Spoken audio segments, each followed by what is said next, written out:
1909, Las Vegas. The Henderson family, the land deal that required 89 bodies. They called it worthless land. Salt, scarred and bone dry, with iron veins bleeding rust across the rocks. The trees were stunted, thick, limbed things that leaned away from the center of the acreage, as if recoiling from something unseen beneath the soil. Birds passed overhead but never landed.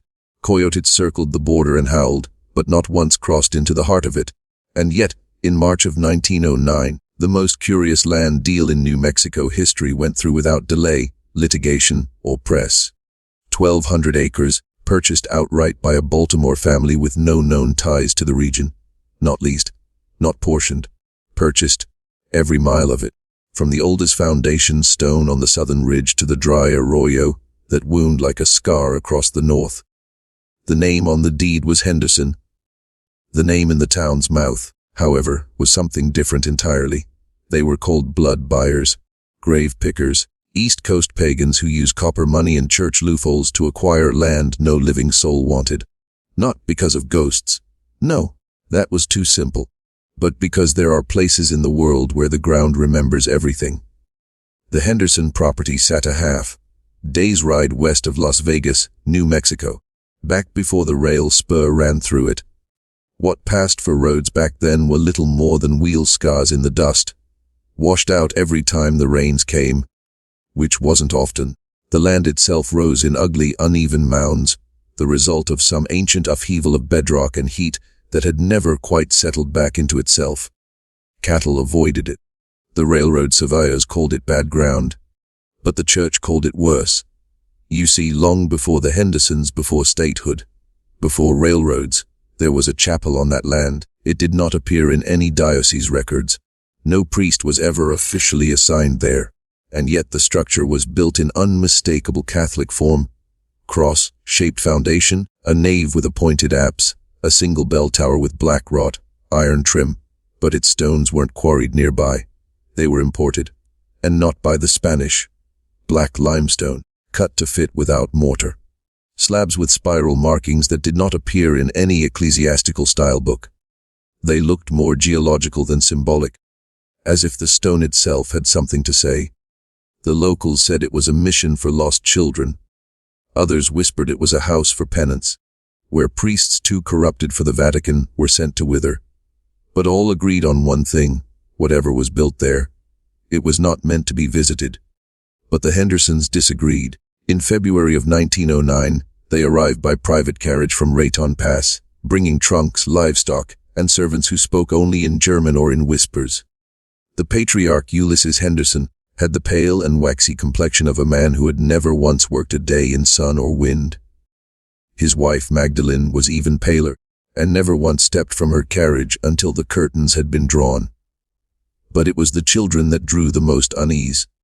3 boys and 2 girls, all under the age of 10, with matching white, blonde hair and delicate features, each of them quiet as sleepwalkers. Their eyes did not follow motion. They tracked shadows, and not once, not even in the presence of fire or food, did they smile. It was said they arrived after sunset, and by dawn, tents were already staked into the hillside, but no horses remained. Their team, 7 strong, purebred geldings, had been turned loose, not by accident, not by mistake, but deliberately. They ran from the property at full gallop and were found days later, 20 miles off, still running, bleeding from the hooves, frothing, as if something on that land had tried to claim them. As if even the animals knew what the humans refused to see. But the Hendersons stayed, and within a week, there were crews, hired from small villages downriver. Men with no names on record and no next of kin. They worked in silence, using black powder drills to dig out basements in ground so hard it cracked iron. Witnesses claimed that every trench filled with water within hours, even when the river was dry, not clean water, not even full, but red-black, thick as oil, and warm to the touch. One man cut his palm on a shovel and bled into it. His blood floated. 2 nights later he vanished. His boots were found by the well. No tracks, no body, just the boots. Lined up perfectly, facing east. The Hendersons said nothing. They simply replaced him, and kept building. What they built was not a home. It was not a ranch. It was a complex. 3 buildings, stone and wood. One central structure shaped like a star with a sunken roof line. 2 smaller ones that flanked it, connected by narrow earthen corridors with strange red brick archways, sunken half into the desert floor. There were no windows, and only one door. A great iron, framed slab that seemed to hum when touched. No one knew what they were building. No one was allowed close, but the priest, Father Villalobos, of the Santa Ana parish, attempted to visit on the 3rd Sunday after their arrival. He brought an offering of bread, wine, and goodwill. He never made it up the hill. Witnesses claimed he fell to his knees halfway up the ridge, clutching his rosary and weeping. Not from fear, not from pain, but from memory. When they helped him back down, he would only say one thing, over and over, in broken Latin, Revenire non sinitur. He is not permitted to return. The following month, something changed. The air around the property grew thicker, heavy with iron and pollen. Small animals, rabbits, hares, desert foxes, began turning up dead near the perimeter fence. Not mutilated, not torn, but hollowed. Their eyes and tongues gone. Organs dissolved, as if they had rotted from the inside out. The sheriff was cold. He went up the hill with 3 men. Only one returned. He said they were met at the gate by a servant who wore no shoes, even though the ground was frost, cracked and covered in thorns. The servant said the family would not receive guests, that they were in the midst of transitional arrangement. When asked to explain what that meant, the servant simply pointed to the sun and said, "We are aligning." By May, construction had finished, but no one saw what came after. No wagons went up, no carts came down, yet the town began to change. People started dreaming the same dream. A ridge of black stone, a door with no handle, and a voice behind it weeping, a woman's voice. Sometimes singing, sometimes screaming, but always inside. The water turned bitter, the wells turned warm, and still, the Hendersons remained. Every Sunday, they stood at the ridge's edge and watched the town with binoculars, never moving, never speaking, just watching. And in the 6th week, the first body was found, half buried in a dry wash. No wounds, no name, just a red mark on the forehead, a spiral, cut deep into the bone. They buried the first body quickly. The sheriff didn't announce the death. No coroner was called from Santa Fe. No church bells rang. Just a few old men with shovels at sunrise, and the kind of silence that eats through memory like dry rot. They didn't even give him a coffin. Just canvas and dirt, behind the apothecary barn. But the spiral stayed with them. None of them had ever seen carving like that. It wasn't a tattoo, nor a scar made in rage. It had intention, precision, depth that suggested ritual, but not one they knew. No indigenous tribes used that design. No known European order either. It looked geological somehow, etched the way pressure creates quartz seams. Not art, not faith, a mark meant to bind. 3 nights later, the grave was empty, not disturbed, not dug, empty. No torn roots, no sunken soil, just a depression where the earth had reformed, flat and seamless. The canvas sack lay at the edge, folded dry. It rained that day, the only rain in 7 weeks. It fell in sheets, hard as gravel, for precisely 4 minutes. It didn't touch the Henderson property. A line was visible across the prairie, wet and dry, a border. And from the ridge the family watched, all of them, silent, in the same dark coats, even the children, barefoot, smiling. By July the disappearances had begun. Not in Las Vegas proper, not in the central square, or among the wealthier white families on the hill. It was the workers first. The hired hands, the fence menders, the grave diggers and goat herders. One here, one there. No screams, no bodies, just absence. Followed by animals barking in the distance. A smell of copper and dust on the wind. Then came the dreams. Not just the town now, but the region. Taos, Chimay. Even the copper camps out past Mora. It started with the same scene, standing at the bottom of a staircase, beneath the chapel that should not have been standing. Above, a trapdoor pulsed with red light, and a child's hand reached down, not to help, but to drag. Some described feeling pulled backward through time, seeing the land as it was before cities, before maps. Barren, yes, but thrumming, wet in the wrong places, alive in the soil, as though the roots themselves could scream.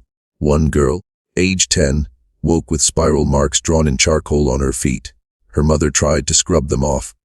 Her hand blistered instantly. The girl stopped speaking that day. She now lives in a hospital in Truth or Consequences. She has not blinked in 15 years. That same week, 4 surveyors from the Santa Fe Rail Company disappeared while mapping a potential extension through the area. Their horses were found a mile south, tongues missing, hooves backwards. The only trace of the men was a strip of paper wedged inside a survey notebook left on a rock. It read, "There are too many faces in the ground." No handwriting. The ink was red, metallic. Still the Hendersons said nothing. In August, Magdalene Henderson was seen for the first time in daylight. She stood beside the black chapel at noon, her dress heavy with fabric that shimmered like insect shell. Her hair was white, not from age, but from something else.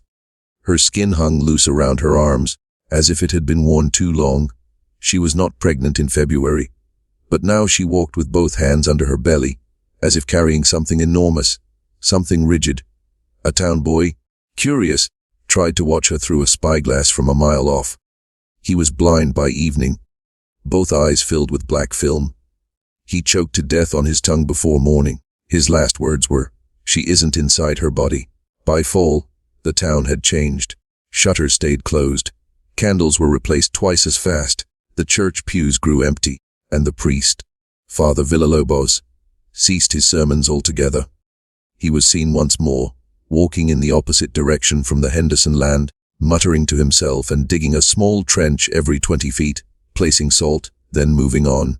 He died of fever in November, but his body was never buried. They kept it in the church crypt. The embalmer refused to touch him. His mouth had been stretched unnaturally wide, as if something had once spoken through it. Not Latin, not even language, something older. That month, a new structure rose on the Henderson property. No one saw it built. It was simply there. Tall, with 7 windows, each filled with glass too dark to reflect. No door, no stairs. But each night, a light shone from inside. Not firelight, not oil, but blue, cold and constant. Then came the drums, low and rhythmic, sounding just before dusk. Never when watched directly, but always felt in the soles of the feet, the bones of the jaw, thumping like a heartbeat through clay. Animals miscarried, women fell ill.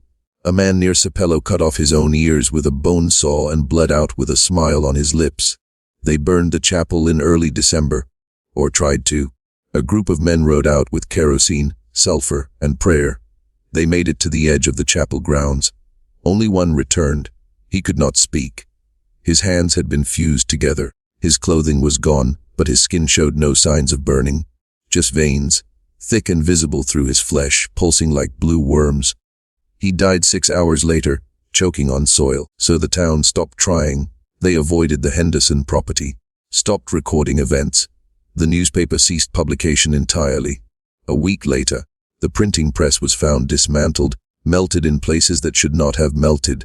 But the real fear began with the census. In 1910, an agent was sent to the Henderson property to record the family officially. He never filed his report, but 6 weeks later, his notebook arrived by post in Santa Fe. No handwriting, just page after page of inked spirals, thousands of them, each one drawn in a single, unbroken line. He was found buried upside down in the town cemetery. No grave marker, just a small wooden plaque nailed to a nearby tree. This land has already been counted. The ground began to crack in January. Not from drought, not from frost. The soil fractured inward, not outward, like something beneath had expanded too far and was pressing upward, unwilling to wait for permission. At first, the splits were no wider than a boot print, but by midwinter, entire rows of pasture had sunk a foot. The animals refused to cross the lines. Cattle froze in place, their hooves trembling at the edge of some unseen perimeter. Chickens grew silent. Dogs stopped barking altogether, save for a low, guttural whine that grew worse near the old west fence. A local farmer tried to fill in one of the cracks with limestone and red clay. The earth swallowed it within the hour. 2 days later, he was found kneeling in his barn, facing the corner, palms up. His mouth was full of salt. They thought it was suicide. But when the body was moved, something odd was discovered beneath his tongue. 7 tiny circular burn marks, evenly spaced like the points of a star. too perfect for infection, too deliberate for accident. The coroner quit the following morning and moved to Nebraska. It was around this time that whispers returned about the original deed, not the one filed in Santa Fe in 1886, the legal paper with wax stamps and notarized boundaries, but the rumored one. The one people stopped talking about after the old preacher disappeared. The one scrawled on tanned skin, not parchment. The one that supposedly required no signature, only blood, applied directly to the boundary stones. There had always been talk in the valleys that the land beneath the Henderson estate was never meant to be divided. Not by treaty, not by force. The Pueblo elders would not speak of it. The Mexicans would not farm it. Even the soldiers from the Fort Union outpost warned new settlers to stay south. They said the rock there ran the wrong way. The wind changed direction too fast, and the river didn't obey gravity the way it should. But the Hendersons came anyway, and they brought a different kind of silence with them. No one knows exactly when the salt deposits first started surfacing. The area was not known for it, but after the snowmelt in early February, thin white crusts began forming at the base of trees, fences, and certain stones, always in spirals, always in threes. If someone tried to sweep them, they'd return thicker the next day. If someone tried to ignore them, their well water turned bitter, their teeth loosened, or they began to hear voices beneath the floorboards. One man from town collected a sample and sent it to a geologist friend in Kansas City. He received a package 6 weeks later, no note, just the jar of salt returned and a photograph of his own house, taken from inside. He moved out by sunrise, and still the Hendersons said nothing. They didn't leave the property that winter, not even once. But smoke rose from the main chimney daily, and at night, light flickered through the upper windows of the chapel. More than candles, less than flame. The color couldn't be named. One night, a railroad crew working a mile north reported seeing people walking the perimeter of the Henderson land. Dozens of them, dressed alike in loose black robes, their hands covered in ash or dried mud. Their faces were indistinct, as if obscured by something not quite fog. But the strangest part wasn't what they saw. It was what they heard. A sound that pulsed every 4 seconds. Not music, not chanting. More like a breath being drawn through old wood, deep and mechanical, vibrating through the jaw rather than the ear. The men refused to work the next day. Their supervisor dismissed it as nerves. He was found by a ditch 3 days later, with all his blood congealed in his feet. One of the town's remaining elders, an old man named Rafael Montoya, began to speak out. He claimed the spiral was not a symbol, but a sentence. Not in English, not in Spanish, not even in language. A kind of command meant for the land itself, inscribed by a people older than bone. He said the Hendersons hadn't summoned anything, but they had agreed to house it. He said their land deal had nothing to do with property. It was an adoption. They were raising something, feeding it. He was laughed at, until his house exploded.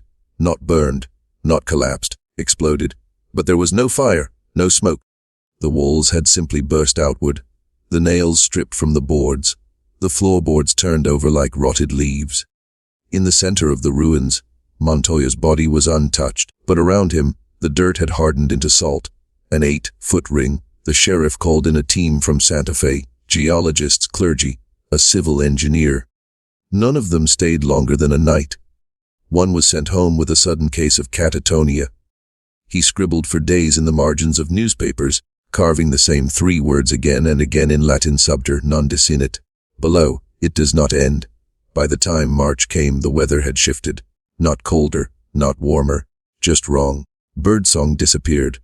Trees stopped budding.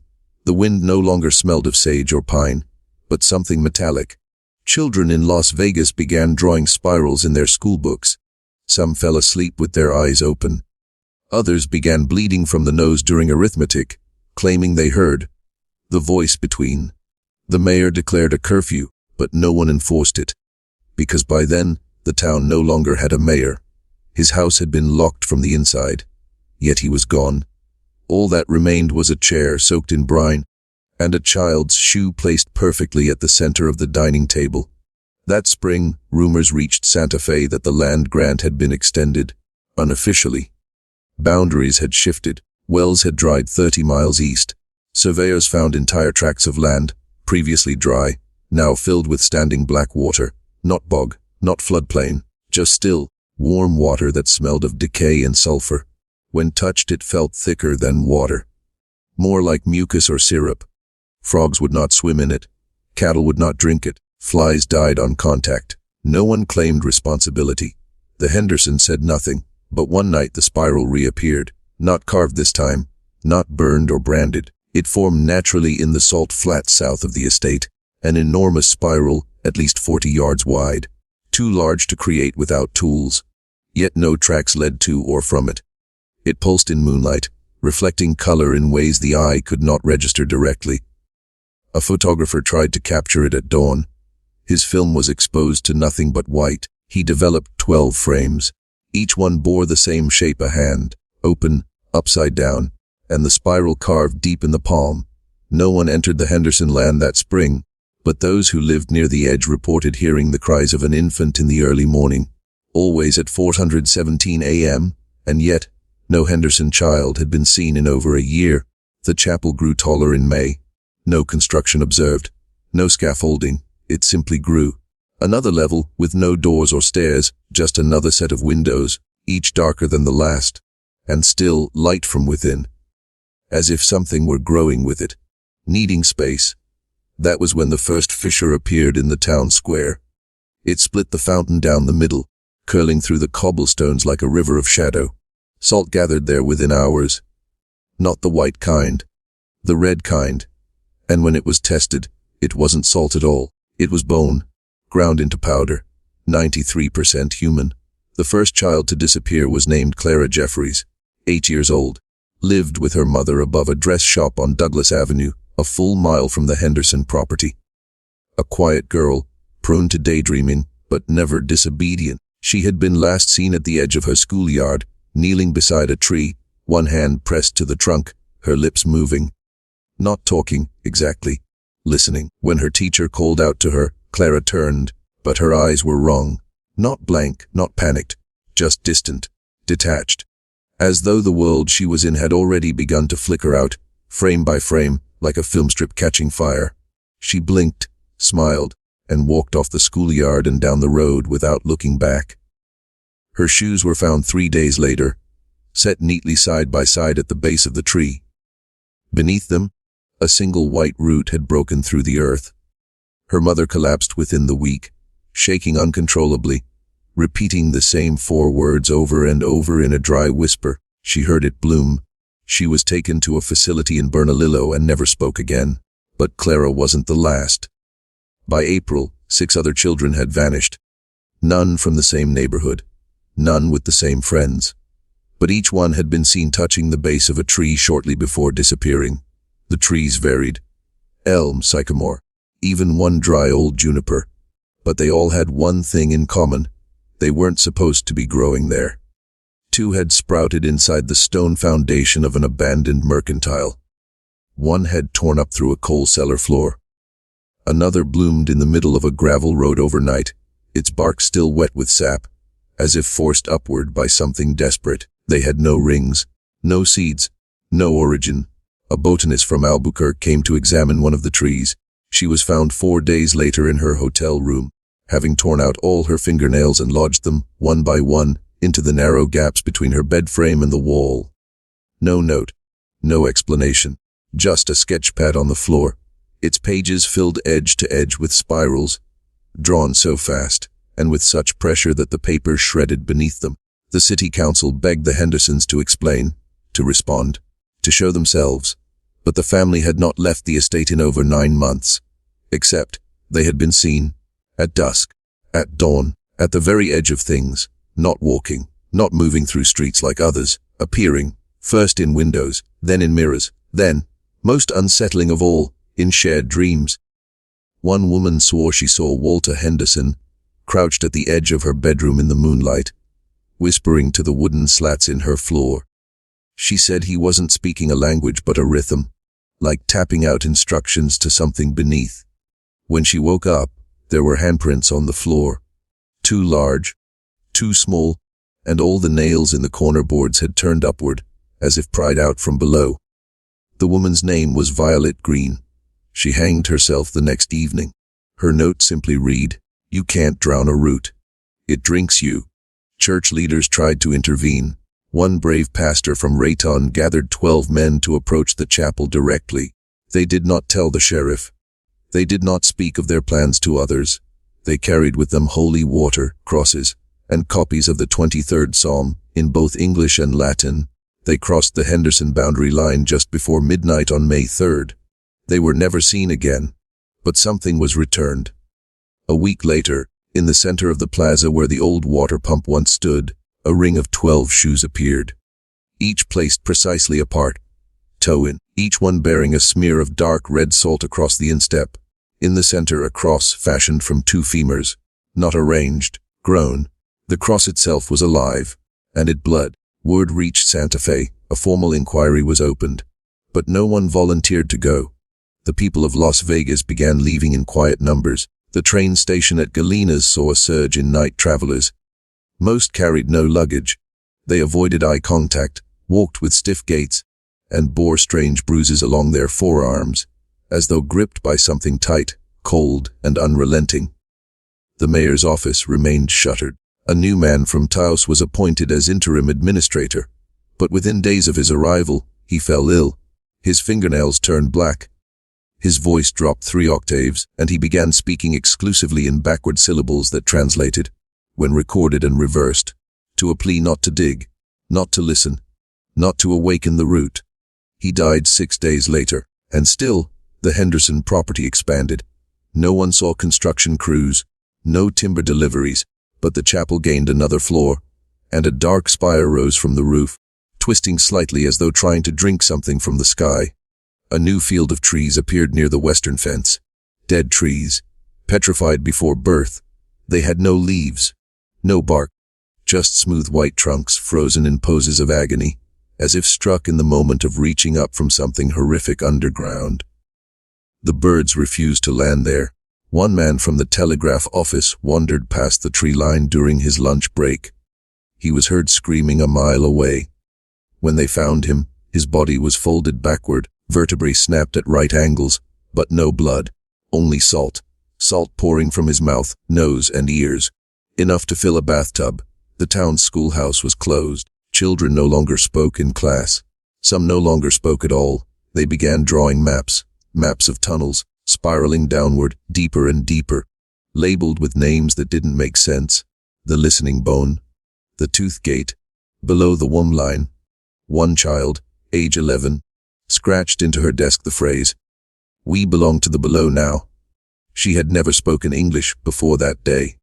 Her family packed up and left within the hour. The few remaining residents began sealing their homes, placing crucifixes in windows, ringing thresholds with iron horseshoes and sand. Some reverted to older traditions, Pueblo cleansing rituals, Catholic exorcisms, Appalachian salt circles. Nothing worked, because the thing that had been growing beneath the Henderson land was no longer content to stay there. It had teeth now, and they weren't metaphorical. One man, a gravedigger named Thomas Eldridge, had worked the same cemetery since 1879. On May 17th, he opened a fresh grave for a young boy who had died of fever. When he returned the next morning, the grave had sealed itself, not filled in, sealed. The earth had fused shut. No soil, no mound, just solid, salt-hardened dirt with a faint spiral etched into its center. When Thomas tried to break the surface with a shovel, the tool snapped. He switched to a pickaxe. The ground cracked, but what lay beneath was not soil. It was wood, not a coffin, a door. It stretched far wider than the grave. Smooth planks, ancient, blackened, marked with dozens of deep carvings that pulsed faintly when touched. Thomas ran. He never returned to the cemetery again. But that night, people reported seeing someone digging alone in the graveyard, with his hands. Not Thomas. Something that wore his face. By June, Las Vegas was no longer recognizable. No trains ran. Telegraph wires had been severed. Roads were overgrown. Trees lined new paths where none had grown before, always curving inward, always toward the chapel. The Henderson land could no longer be measured in acres. It was expanding in folds, spatial distortions that didn't register on maps. A surveyor's compass spun in circles. One man walked 5 miles toward the property and never arrived. His boots were found hanging from a tree the next morning, their soles worn through. The chapel's spire touched the clouds, and from within, something began to sing, not in melody, not in harmony, in hunger, something that had been listening, something that had been promised 89 bodies, and had nearly finished its meal.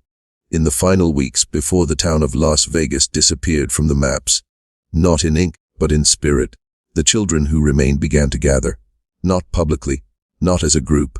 They came one by one, sometimes crawling from windows, sometimes leading their parents by the hand in the dead of night toward houses they'd never entered before. They didn't speak. They didn't cry. They moved with a stillness too old for them, like something long buried had hollowed out their bones and replaced their blood with ash. One house, near the old rail yard, became the center. It had belonged to a widow named Mrs. Estelle Ward, a quiet woman with no children of her own, and no reason for anyone to visit her. But by the end of July, she had 13 children sleeping in her parlor, 3 more in the kitchen, and 2 beneath the porch. None had names they remembered. They answered only to numbers, each one marked on their forearms in smudged charcoal, drawn by their own hands. The youngest was Dewey, the oldest, 15. They all bore the same expression, a kind of weary knowledge, as if they had walked too far into the dark and could no longer remember the feel of daylight. They did not eat, they did not sleep, they carved. The sound was quiet at first, a soft rasping that started just after dusk and continued until dawn, not frantic, not careless, a steady, deliberate motion, the tip of metal against wood, back and forth in rhythms that repeated every few hours. When Mrs. Ward finally dared to lift a floorboard from her own hallway to investigate, she found a tunnel. Barely wide enough for a child's shoulders, and no deeper than the wrist. It wasn't dug in soil. It was carved through wood, then through stone, then something else. Something pale and fibrous and warm. She touched it once and vomited for 12 minutes straight. The children were no longer using tools. They had worn their fingertips down to the bone. She tried to stop them. The moment she pulled one child away from the tunnel, every door in the house slammed shut simultaneously. The windows blackened. The walls pulsed. Her breath turned to salt. The boy she had grabbed turned to her, eyes empty, and whispered, "We're almost done." That night, she walked barefoot into the Galenas River and did not surface. The next morning, the children were gone, so was the house. Not burned. Removed, its absence left a perfect square of smooth, dark soil. At the center of it a spiral, carved 6 feet wide, with an eye in the middle, open, round, and alive. It blinked once, then closed, leaving only a stain in the dirt. A new sound began in town. It wasn't heard in the ears but in the teeth. A vibration, low and pulsing, like a distant chant in a language that only molars could translate. People began losing their appetites. Then their sleep. Then, in some cases, their memories. One man wandered the main street naked, holding a fishhook in one hand and a dead pigeon in the other. He claimed to be Mayor Henderson. When reminded that Mayor Henderson had died in 1893, the man only smiled and said, "Then who signed the deed?" Others weren't so mad. They were lucid. Too lucid. One schoolteacher wrote a 70-page document describing the tunnels beneath the town. She claimed each home in Las Vegas had a root line, a hidden vein of passageways just a few inches beneath its foundation, connected like a web. She mapped them with charcoal and ruler, describing junction points called mouths, wombs, and airs. She hung herself in the school bell tower the next morning. In her pocket was a scrap of paper with one sentence: "We are not growing on the land. The land is growing on us." And still the chapel grew. Its windows no longer shone with stained glass, but something darker, something moving behind the panes. A flicker of faces, but never the same twice. At night, you could hear murmurs, like a sermon in reverse. People living near the outskirts started burying their mirrors, claiming the reflections no longer matched them. Some said their reflections smiled back when they did not. Others saw children behind them in the glass, scratching at the backs of their heads with long, splintered nails. And yet, amidst the panic, one family remained untouched. The Hendersons. Though no one had seen them up close in over a year, sightings still occurred. A woman in a green dress walking through the fields, never blinking, leaving no tracks. A man in a black suit kneeling beside trees, touching the ground and mouthing prayers that made dogs howl from miles away. A child, always the same height, always the same expression, standing at crossroads and pointing west, toward land no map recorded, and the chapel itself, no doors, no steps, no visible way inside, and yet the bell rang every night at 3:11 a.m. not once, 89 times. Always 89. It became clear what the number meant. 89 families had filed complaints or suits against the original Henderson purchase. 89 households had once claimed ownership of parcels now absorbed into the estate. 89 families, now reduced, disappeared, or altered beyond recognition. The land had taken them, or worse, kept them.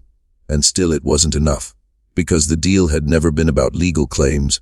It had been a trade, a tithe, 89 bodies in exchange for growth, expansion, a root system that would no longer obey the laws of soil or space. A judge from Santa Fe was the first to say it aloud. He had investigated land deeds for years, chasing whispers of irregularities. He believed the original Henderson acquisition had included a clause, buried in fine print, coded in agricultural law masked as irrigation rights. But it wasn't water the land needed. It was return. He visited the site once, only once. He left a single-page note at the rail station before vanishing. The land is not fed, it feeds. The roots are not from trees. The chapel is not a building. It is a mouth, and the sermons are instructions for the seed inside us all. He was never found. That year, the census listed Las Vegas' population at 489. By the following spring, it had dropped to 137. No one could explain the decline. There were no bodies, no migrations, just fewer people. Streets felt thinner. Spaces between houses grew wider. Distances stretched. The sun rose later each morning, but the clocks remained unchanged. Time, like space, was unraveling. And then came the children again. Not the same ones, but they had the same eyes. They appeared in threes. Always at night, always silent. They'd press their hands to doorframes, not knocking, just feeling, listening for something in the grain of the wood. When people opened the doors, the children never entered. They only asked one question, in a flat voice, in unison, "Is the sermon inside you yet?" If the answer was no, they left. If the answer was yes, the house was gone by morning. Gone, no foundation, no ashes. Just a hole shaped like the absence of belief. The few who remained began digging beneath their homes, searching for the tunnels, trying to understand the map the teacher had left behind. What they found was not dirt. It was bone, stacks of them, hollow, white, some fused into lattices that pulsed faintly when touched, each marked with scratches, spiral patterns, and the same phrase etched over and over. "We made the land sing." One man tried to burn it. The fire turned blue, then black. His lungs collapsed before the match reached the tunnel's mouth. Another tried to seal it with salt. The salt dissolved. It didn't melt. It learned, absorbed the intention and rewrote it. The spiral beneath his home grew sharper. And still the children carved. No longer beneath floors, but in open fields. In church pews, on the skin of animals found wandering in from the hills. The carvings grew more complex. A new shape emerged. A cross, but not Christian. An asymmetrical structure with mouths on each point and eyes in the center. They called it the listening root. And it was no longer growing. It had arrived. No one in Las Vegas remembered when the chapel began to ring outside of waking hours. Not at first. It was gradual, like a shadow that lengthened in every room, no matter the hour or source of light. People began waking at the same time, 3:11 a.m., with the echo of a bell still rattling their ribs. They thought it coincidence. Then, as the nights stacked upon each other with no rest, no breath between the strokes of sleep and waking, they began to speak of it as a presence. Not a bell, they said, but a calling. A hum, low and relentless, like metal on water, folding into the brain until your dreams took on its shape. And in those dreams, every one of them, the chapel stood. Not where it was in town, but somewhere else, somewhere older, where the soil turned gray and pulsed like lungs beneath your feet. Always the same place. Always the same sound. The bell didn't ring once. It rang 89 times. Every time. Even children born after the dreamings woke up screaming on the 89th stroke, their gums bleeding, their first words forming into numbers that didn't belong to their age or time. They called out 13, 42, 66, like they were reading from some unseen list, some inventory of something that used to be alive. Every home heard it, every person felt it, but only a few knew how close it had come. The first to understand was Sarah Bennett, the midwife. She delivered a stillborn child in late September. The mother had no name, no husband, only eyes that had gone dry weeks earlier, and arms that wouldn't move unless directed. When Sarah lifted the child from her, she found it bore a mark on its chest, a perfect spiral, carved not with a blade, but grown from the skin itself, a birthmark that pulsed. The baby opened its mouth and gasped, though it had no lungs to fill. Then the bell rang, only once, but the sound came from inside the house. The woman stood. She hadn't moved in hours, her feet bled from standing. Her fingers cracked as she lifted them toward the window. She pointed toward the town and said, in a voice not her own, "It's not a bell. It's a bell tower. The difference matters." Sarah buried the child in her garden, but the next morning it lay on her porch, clean and wrapped, still dead, still warm. A note pinned to its cloth read, "This is not yours. It belongs to the chapel." She didn't bury it again. She walked into town and placed it on the chapel's doorstep, then poured oil around it and lit a match. The flame turned green. The chapel didn't burn, but the bell rang. This time, every window in town cracked. The ground quivered. Wells dried. Milk soared in the breast. And for one long moment, time seemed to hesitate. People swore they could see their own faces in places they weren't standing, across the room or across the town. They heard their own names whispered from within the walls, and they remembered things they'd never lived. Like the deal, the original deal. It had never been written, only agreed to, spoken under breath between the Henderson patriarch and the land itself. Land that listened, land that required, land that did not give. It took, and it had waited long enough. Those who dreamt of the bell found their dreams lengthening, their nights extending like sinew drawn over bone. One farmer claimed he lived an entire year in a single night, locked in a town underground, digging with bare hands while children watched him from the ceiling.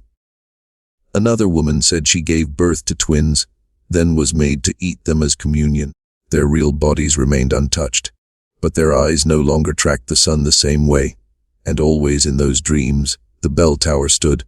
Not the chapel as it was, no.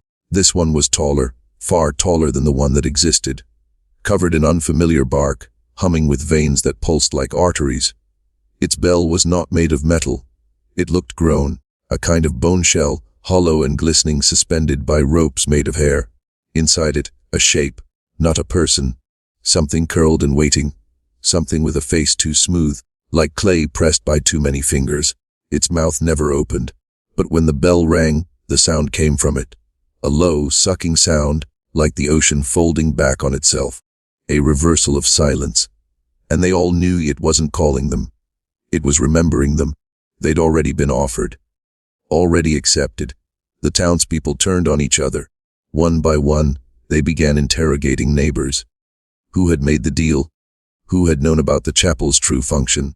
Who kept building even after the original town plat was redrawn to include boundaries that made no topographic sense? Some accused the mayor, but he had vanished. Some accused the schoolmistress. She had stopped speaking.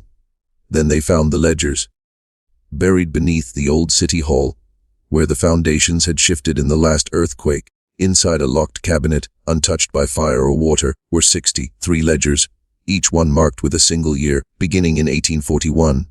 The first page was blank. The second page of each ledger began with a phrase, "Number of entrants accepted." Each listed a number. Each ended at 89. Each had a corresponding map, one of the chapel, redrawn subtly each year, its floor plan expanding by inches then feet. New rooms appeared without explanation. Stairwells that spiraled down, not up. archways that opened to inked voids labeled growth wing, resonance vestibule, flesh archive. The names were not in English, but everyone who saw them could read them, as if the words bypassed the brain, as if the land had begun writing through them. After the ledgers were discovered, 7 townspeople vanished in one night.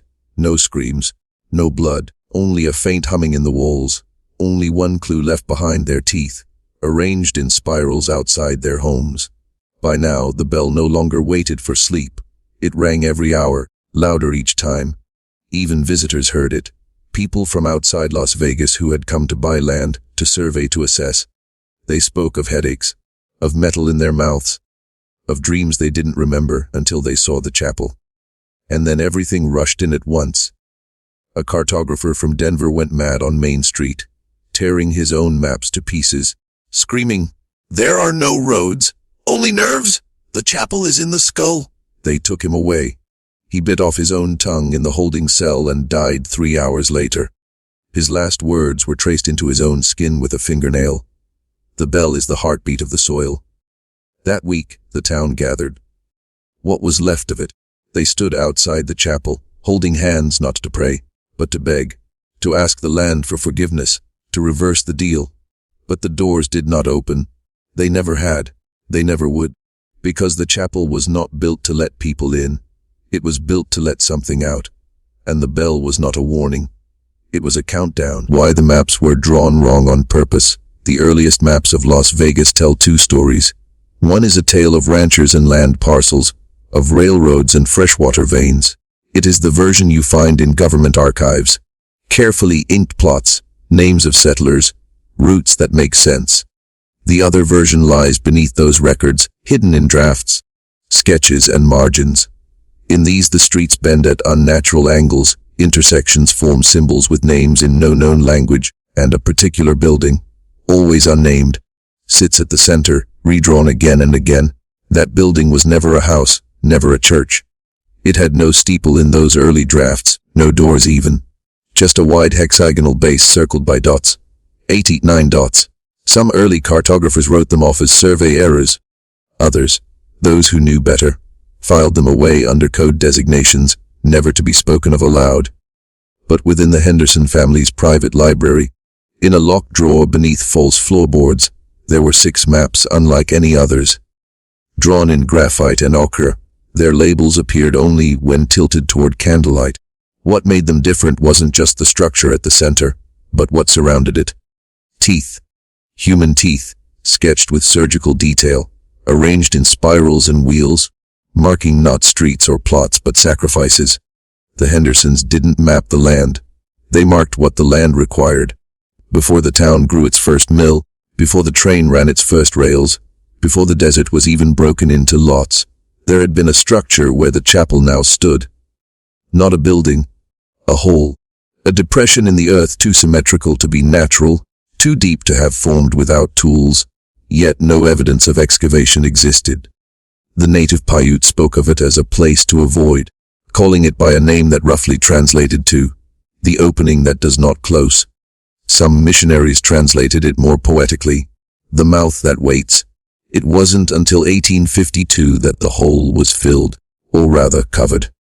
A settler named Elijah Bramble, on orders from someone higher, possibly Henderson himself, poured lime and mortar into the depression, then sealed it with red clay and cut logs. He wrote only one line in his journal that night. It hummed while I worked. Not with breath, but memory. That structure, built over the original hole, was not meant to be a chapel. It was a lid. But the land would not remain quiet. Each year the ground cracked, just slightly, just enough to require maintenance. They began calling it the chapel, only after 3 children disappeared nearby in 1858, and their bones were found months later, arranged in a perfect crescent beneath what would eventually become the vestibule. By then, Henderson's plan was fully underway. He'd acquired not only the land around the hole, but the water rights, the easements, and, crucially, the records. He destroyed the ones that didn't fit, and in their place, he produced new ones. Maps that diverted attention away from the true center of town, skewed property lines, and rendered certain parcels undevelopable by citing false geological hazards. And those 89 dots. They weren't arbitrary. They matched the burial records of unnamed bodies, workers, transients, orphans, and in one case, an entire family of 6 that no one remembered arriving in town. The ledgers showed they were never formally recorded. No birth certificates, no graves, just 89 entries marked as resolved, with no explanation. Each map iteration brought the dots closer together. By 1891, they had formed a circle, and in the center of that circle was a new mark, the bell tower. It had not yet been constructed, at least, not above ground. But documents recovered decades later suggest that something was being built beneath the chapel. Something that followed a blueprint not of wood and stone, but of proportions meant to harmonize with frequencies, not sounds, frequencies. The chapel was designed not to be heard. It was designed to feel.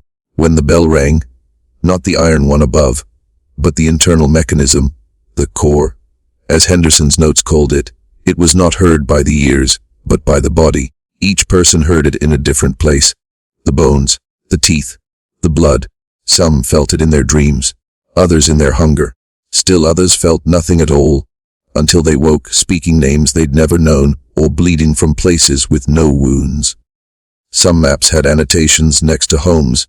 Sensitive, high conductivity, double yield. It became clear these maps weren't about geography. They were inventories. And the chapel wasn't central for theological reasons. It was central because it was connected. The foundation of the building, as discovered in the early 20th century during unauthorized renovations, was not made of stone. It was made of calcified bone, whale vertebrae, arranged in a ring, each segment engraved with symbols no language had claimed. Some of them glowed under candlelight. Others pulsed in moonlight. Beneath the ring more bone. And beneath that tunnels. The tunnels followed no pattern until overlaid with the Henderson maps. Then the lines matched exactly. Streets, parcels, wells. They weren't built where the land permitted. They were built to mirror what already lay beneath. A skeletal system, calcified and waiting. Waiting for movement. Waiting for the bell. In 1903, an engineer named Wilhelm Cutter was hired to assess the old chapel for potential demolition. He lasted 3 days. His notes, retrieved from a boarding house after he'd vanished without notice, consisted of the following. The floorboards are breathing. Every beam ends in a tooth. The blueprints curve inward. There's a door that is only visible between 3:10 and 3:12 a.m. The bell doesn't need a ringer. It rings when it remembers. A cutter was never found. But a week later the bell rang without warning, and 6 people collapsed at the same moment across town. All had nosebleeds. All had one tooth missing, each a different one. And each later described, in identical phrasing, a dream in which they were buried alive under the chapel, their heads twisted backward to face something they could not see but always felt. Something that was not asleep, but simply patient. When one of them, a young boy named Elijah, perhaps a cruel joke of fate, was questioned about what he saw in the dream, he replied, "It's not a chapel. It's a lung, and we are the air it needs." He died in his sleep 2 nights later. His autopsy revealed something strange: an extra rib. Surgically clean. Grown. The town records that followed began to take on a tone of desperate bureaucracy. Clerks filed falsified maps faster than ever. Whole parcels were removed from the public register. Roads were renamed. Buildings relocated. Even gravestones were dug up and moved. They were trying to break the shape, trying to misalign the bones. But the land remembered, even when paved over, even when burned, even when mapped wrong. The bones did not move. They merely waited. And when the chapel bell rang again in late 1909, this time for exactly 89 seconds, there was no mistaking it. The land had completed its drawing. The bell tower was now not just a place on a map. It was a conclusion, a point to which everything had always been leading. And the 89 were never random. They were not sacrifices. They were components, each mapped, each marked, each chosen. Because the land did not want offerings, it wanted completion, and now that the map was whole, it was ready to be used. The children who were never born, but were always remembered, there were no birth certificates, no baptismal records, no names on school rosters, no census data, no family Bibles listing the dates in delicate handwriting. And yet, for at least 15 households in the eastern quadrant of Las Vegas, just 2 miles from the old chapel, there existed cribs. Empty, dustless cribs. Locks on pantry doors too high for adults. Toys that vanished one day and reappeared the next in places no one remembered putting them. Tiny shoes on stoops. Half-finished lullabies hummed by mothers who swore they didn't know the tune until it left their lips. The children had no names because they had never been born, but they had presence. It began after the bell rang in 1909. Not the great iron bell in the steeple, but the one beneath. The bell that resonated without sound, the one Cutter wrote about, the one that required no ringer. It rang for 89 seconds. Just past midnight, the chapel was closed. No one pulled a rope, but everyone heard it, each in their own way. For some, it was the shattering of glass across rooms. For others, it was the splintering sound of their own bones, as they dreamt of falling from heights they had never climbed.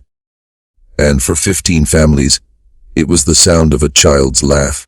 Not outside, not in a neighbor's home, inside their own walls, in the parlor, in the cellar, sometimes in the crib they had never filled but had never thrown away. The laughter came soft at first, tentative, curious, then bolder, closer, until one morning, a woman named Nora Elling stood at her stove and asked aloud, "What would you like for breakfast, dear?"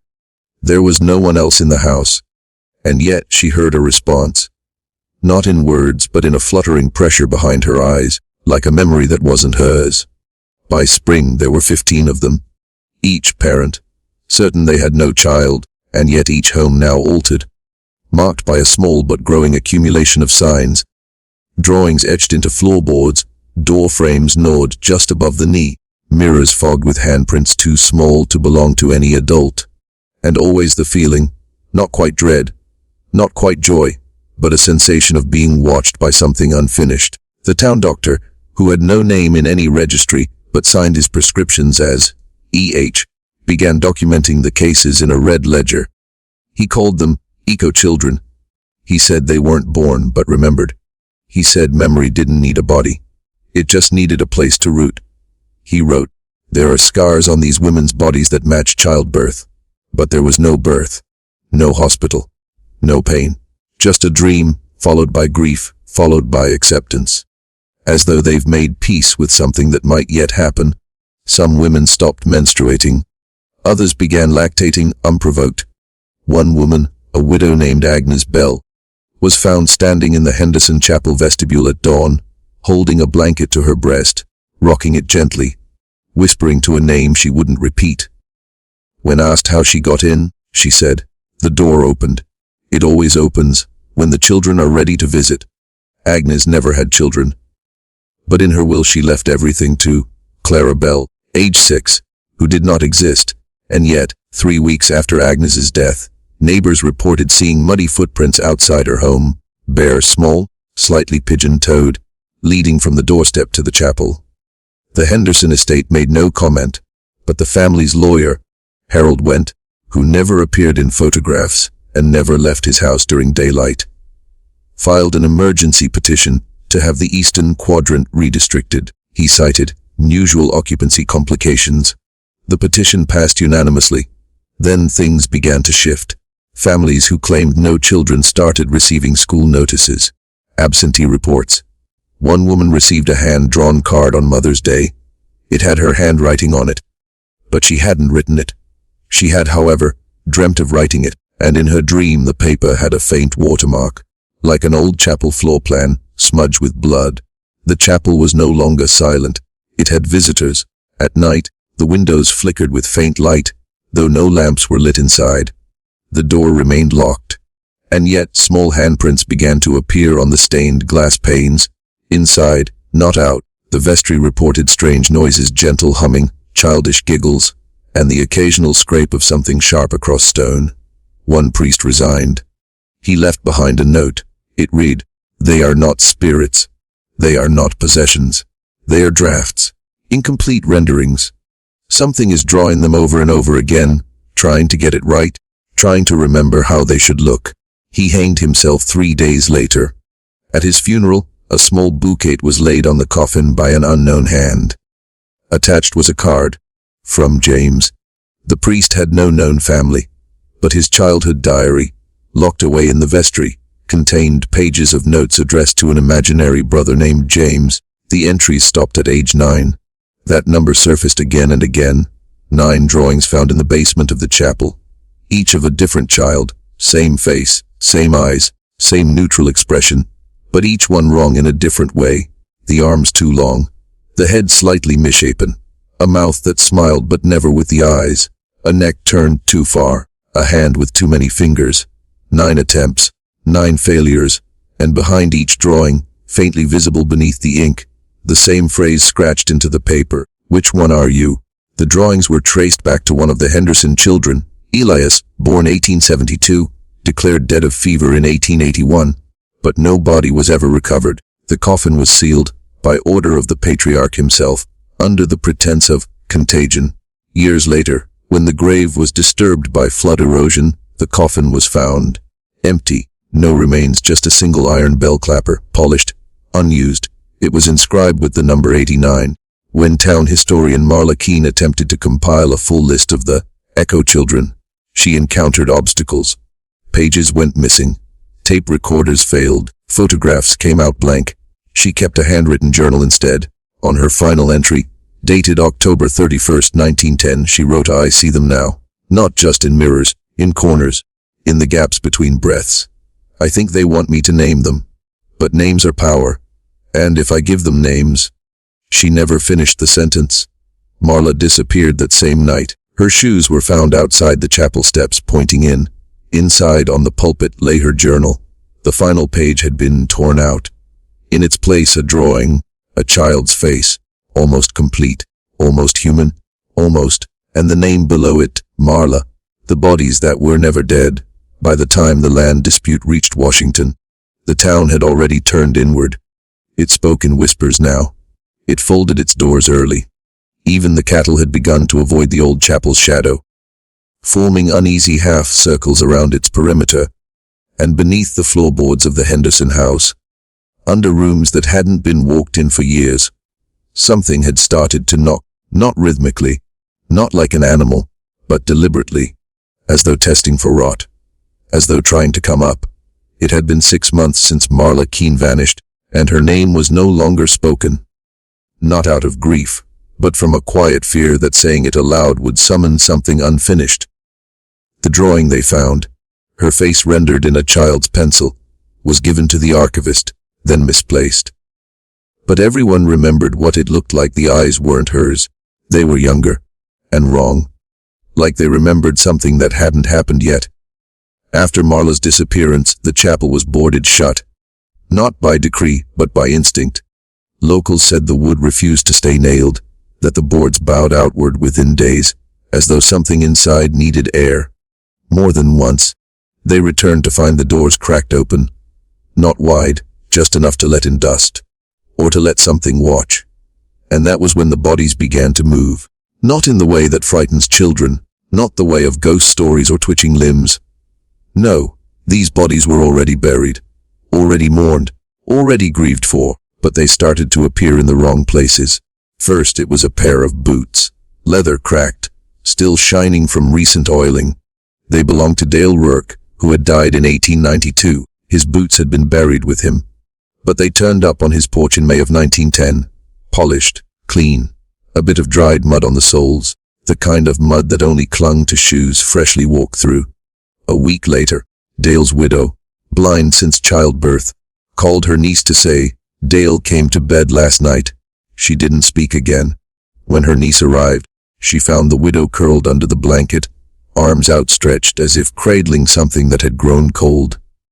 The house was silent, but the sheets still held a shape. More items appeared. A brooch buried with Beatrice Lowry, who died in childbirth in 1887, turned up in a child's dollhouse. A pocket knife with the initials JTH, James Thomas Henderson, presumed drowned, was recovered from the well. The blade was clean, recently sharpened. Then came the matter of the cemetery itself. In a desperate act of order, the town formed a quiet committee, 7 men, 2 women, 1 archivist who never spoke above a whisper. Their task was to exhume 5 graves. Not all. Just 5. The ones with the oldest dates, the most documented deaths, the clearest records. The first 3 coffins were empty. Not decayed. Not disturbed. Empty. The wood pristine. The lining untouched. The dates etched on the headstones had not lied, but the bodies had been unwilling. The 4th coffin contained something else. Not a body, but a coat. A long black woolen coat, missing its buttons. Inside the pockets were a pair of children's mittens, a wooden spoon, and a page torn from a journal. The paper was damp, but legible. It read, "They've been standing outside again. The bell won't stop ringing, even though it hasn't moved. We gave them names. Now they want our shapes." The 5th grave was never opened. Not because of fear, but because it disappeared. By the morning of the final planned exhumation, the ground had collapsed in on itself. Not a cave-in, not erosion, just gone, like the earth had decided to swallow its own memory. What was left was a perfect circle of flattened grass, exactly 8 feet across, with a small child's handprint pressed into the soil at its center. No child was seen, but the impression remained for weeks, until a frost settled over it. Despite it being June, the archivist resigned. But not before leaving behind one final document. It was not a ledger, not a map, just a list, 89 names. Some were familiar. Others had never been spoken aloud in Las Vegas. A few were incomplete. First names with no surnames, or just nicknames. At the bottom in ink that bled through the parchment, 3 words. They were lent. Not born, not buried. Lent. By whom? And to what end? That question lingered in the corners of every home that year. Especially in the homes where a child had once been imagined, and now was felt. The phantom weight of footsteps on stairs, the heat of breath on glass. The way the doorknob turned at night, slowly, as though deciding whether to enter. Then, there was the issue of the photographs. In every family that had lost someone, child, spouse, even livestock, there came a moment when the portrait on the wall shifted. Not visibly, but in memory. The eyes moved. The tilt of the mouth changed. People began to argue about how their own dead had looked. One man burned every photograph in his home, after insisting that his mother, long dead, was smiling in a picture where she never had before. Another found his father's likeness replaced with a younger man. Same uniform, same medals, but the face no one recognized, except the youngest daughter. She pointed at the image and said, "That's who stands by the door at night." The town fell into a ritual silence.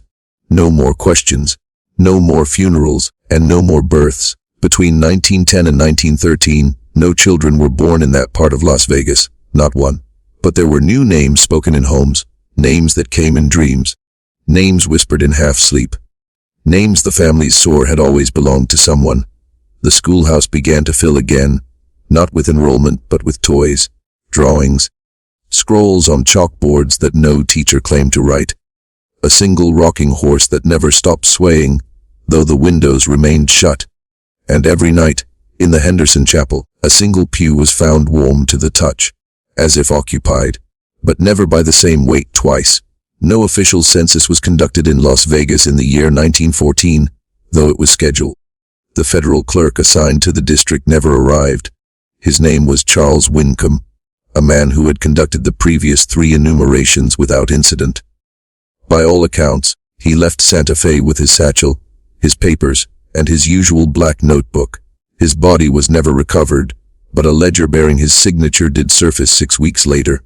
Not in Nevada, not in New Mexico, but in a drainage ditch outside of Dunsmuir, California, 800 miles off course.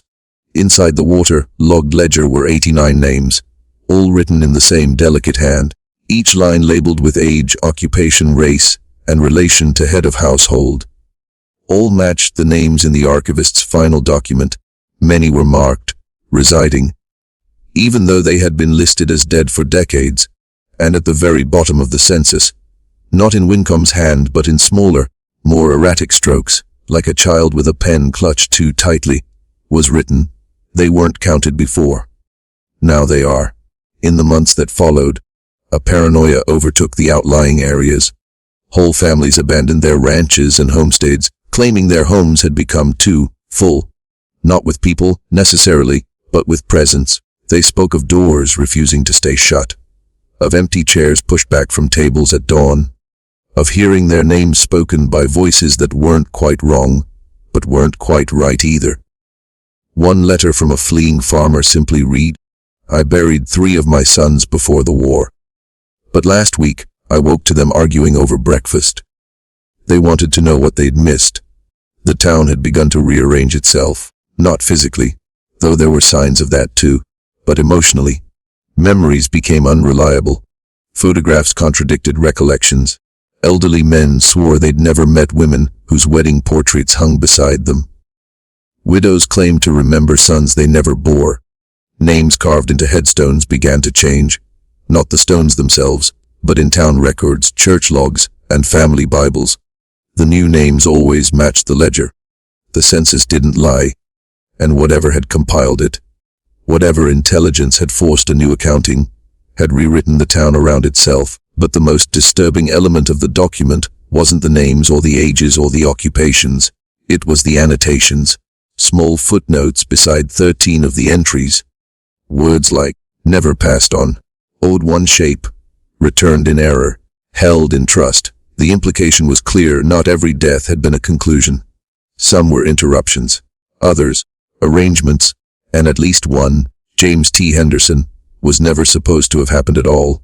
That name appeared twice in the census, once as head of household in the family farmstead entry, and again further down simply as JTH, body never confirmed, occupancy unknown, the house at the edge of town.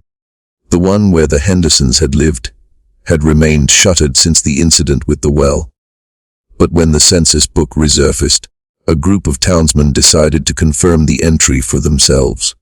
They entered at dusk, 5 of them, armed with lanterns, rope, and a revolver that hadn't been fired in decades. They were never seen again. Only the rope returned, laid out carefully across the threshold the following morning, knotted in 13 evenly spaced loops. The revolver sat on the porch rail, emptied of all 6 bullets. Not fired, simply missing. The lanterns were found stacked beneath the chapel's front steps, wicks unburned. By now, Las Vegas had become a town preserved by terror. No one moved in, no one left. Supplies were delivered by train and collected by a silent, rotating team of boys no older than 10. Boys who never spoke, never made eye contact, and who, by the time they turned 11, were replaced by others no one remembered arriving. An attempt was made to evacuate in the spring of 1915. Father Milrose, who had arrived from Denver the year before, organized it. He was not a superstitious man. His sermons were grounded in scripture, his voice too rational for brimstone. But he had grown quiet in recent months. Quiet and pale. The townsfolk said he walked the graveyard at night, hands in his pockets, murmuring names not found in any Bible. Still he tried. He hired 3 wagons, posted flyers, promised a new start in Santa Fe. 23 people agreed. They packed their belongings, boarded the wagons, and departed on a foggy morning just after Pentecost. They were never found. But a letter, unsigned and damp with some unidentifiable residue, was delivered to the parish office 6 days later. It read, "The road doesn't know where to go. It asks us too many questions. We've forgotten our birthdays. The horses stopped answering to their names. One of us is counting in a language we don't recognize. I think it's learning through us. I think it wants to remember itself." In the years that followed, census efforts ceased. Government attention waned. World War I took priority. But Henderson's land, his cursed, coveted land, remained the object of federal and private scrutiny. In 1916, a mining company attempted to drill beneath the old chapel. The project was abandoned after 3 of their workers developed acute memory loss. One was found miles outside of town, dressed in women's clothing, holding a photograph of a boy no one recognized. He spoke in Spanish. Bad Spanish, broken like an echo, but he'd never learned the language. The photo was confiscated. The man's name was stricken from employment records. The only entry that remained was a journal note by the company foreman. "Every layer we dug, we uncovered bones. Some bleached, some fresh, none where they should have been. It's like the land was reorganizing them, like it was trying to build something else. And then came the fire. In the fall of 1917, the chapel burned. No cause was ever confirmed, no accelerant found, but the fire was seen from 10 miles away. It danced in strange shapes. Not like flames, more like a flickering alphabet. It consumed everything but the bell tower, which stood for another 13 months, blackened and leaning. When it finally fell, the bell didn't ring, but 3 families claimed to hear it underground 2 nights later. The census was updated again that winter, not by any official, not in ink, but in blood. In one home, it appeared carved into a child's desk. In another, it was scratched into the paint on the wall behind a crucifix. Always the same names. Always 89. The original 89. They had never left.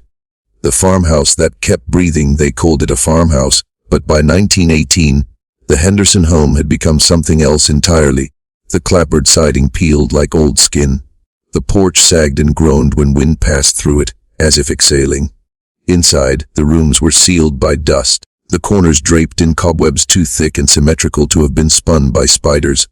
There was no scent of decay, only something damp and warm, like breath against cold glass. The townsfolk no longer referred to it as a house, not in private, not out loud. They called it the lungs, because that's what it sounded like when the door was closed and you put your ear to the side.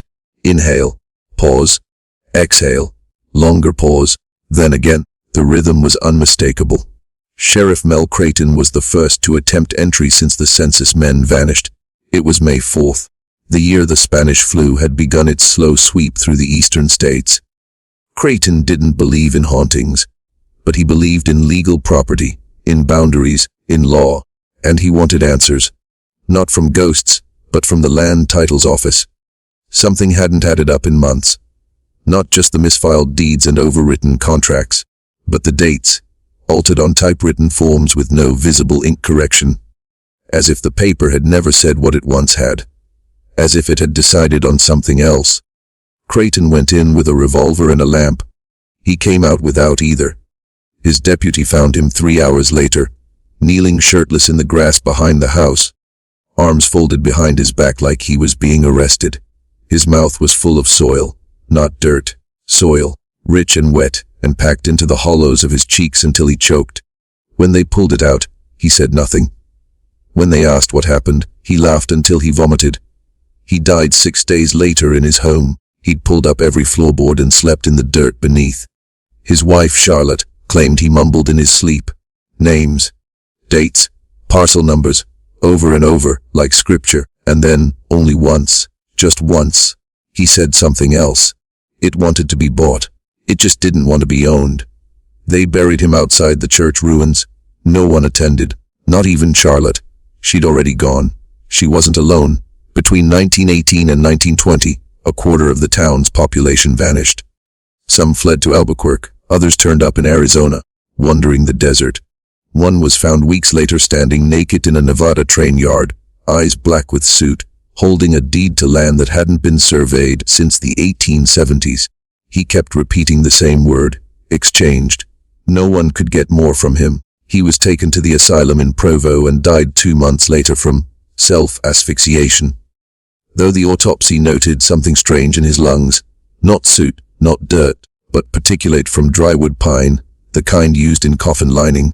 Back in Las Vegas, the farmhouse seemed untouched. But that wasn't true. Locals noticed things. Not just the breadth of the house, but the windows, curtains moving when no one was inside. Not flapping, but swaying, like someone had just walked past. Visitors reported hearing floorboards creak behind them, even from the road. And sometimes, more disturbingly, they said the house changed color at sunset. Not a pigment shift, but a temperature change. Warm to cold, living to dead, as if the entire structure had once been flesh and remembered. In early 1921, surveyors were dispatched from the state. A new rail project was set to cut through the valley. They needed to know if Henderson land could be reclaimed. Only 2 men were sent, Elliot Granger and Carl Dorn. Both were career men, familiar with red tape, topography, and the politics of stubborn landowners. But this Las Vegas, wasn't like other places. They camped 400 yards from the farmhouse. The first night, Dawn awoke with scratches along his legs. He'd felt something crawling, large, slow, moving, under the blankets. Granger found nothing but slivers of hay in the bedroll. But Dawn insisted. Said he'd heard it breathing. The second night, Granger sleepwalked. He was found on the farmhouse porch at dawn, one hand on the door, muttering numbers aloud. 10 acres. Then 13. Then none. Then 5 again. But not this 5. Not this 5. They left on the third day. Their report, submitted to the county, was burned by the official who received it. He wouldn't say why, only that some things belong on paper, and some things stay where they happened. But rumors spread that inside the report were maps, hand-drawn, incomplete, of rooms beneath the farmhouse. Not cellars, rooms, fully formed, square spaces unconnected to plumbing or foundation, empty except for what one diagram called occupants as unmoving. No one knows who labeled the rooms that way. The handwriting wasn't Granger's or Dawn's.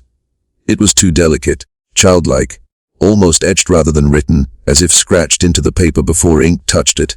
The farmhouse was sealed by ordinance in 1922, not demolished, not condemned, just sealed, locked and nailed shut with orders never to reopen it. But the door never stayed shut. Sometimes it was found wide open. Other times it vanished entirely, just siding and wall, like no door had ever been there. The house did not comply. It remained, as always, unowned. And then, in 1923, a fire swept through Las Vegas, not like the chapel blaze. This was ordinary, accidental, tragic. A stove explosion. It destroyed 6 homes, 2 shops, and half the old post office. When the fire reached the Henderson property, it stopped. Witnesses described it as hitting something wet. Like the flames touched a humidity so dense, they drowned. The smoke curled back in on itself. The fire turned, not away but inward, toward the rest of town. It spared only the farmhouse. In the months after, people began reporting dreams. Not nightmares, not visions, but recollections of places they'd never been. A dirt hallway beneath beams of blood, dark wood. A child's voice counting from 1 to 13. A single plank door that never opened no matter how hard they pulled. And always the breath. Inhale. Pause. Exhale. One man claimed to have seen a light inside the house. Not electric, not candlelight, but something like moonlight underwater, shimmering in pulses, like veins just beneath the skin. He watched it from a distance, then turned away, but the light did not. It followed him for 13 nights, in reflections, in puddles, in the silver of his shaving razor, always behind, always just out of focus, until he stopped seeing his own reflection altogether. He shot himself on the morning of the 14th day. His note read only, "The house is remembering things it didn't build." By the time the rail project resumed in 1925, the Henderson plot had been reclassified. Not as private land, not as town property, but as a spatial exclusion zone. No one knew what that meant. No records explained it. But no one challenged it either. The farmhouse remained, breathing, remembering, counting, and beneath it, in spaces not drawn on any map, were rooms. Rooms that may have been dug or grown or simply appeared. Rooms that contained something old, something assembled, something that didn't know whether it was land or man or memory, only that it wanted to be kept, counted, and, when forgotten, reclaimed.